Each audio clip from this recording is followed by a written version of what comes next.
বাহিরে বৃষ্টি, আজকে শুক্রবার দিন বৃষ্টি হচ্ছে।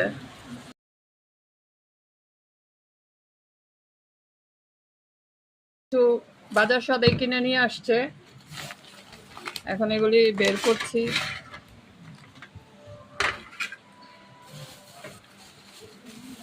জিনিসপত্র কিনে নিয়ে আসলে এগুলি কিন্তু গুছাতেও একটা সময় লাগে।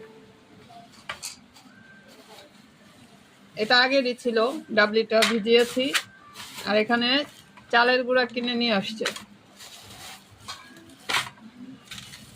পপকর্নগুলি ধুতে হবে।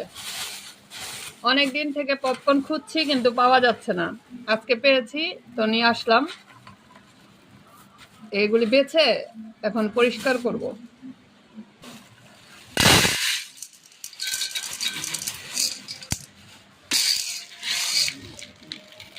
এগুলি ধুয়ে পরিষ্কার করতে হবে, বাছতে হবে প্রথমে। এই যে ময়লাগুলি আছে এগুলি ফেলতে হবে।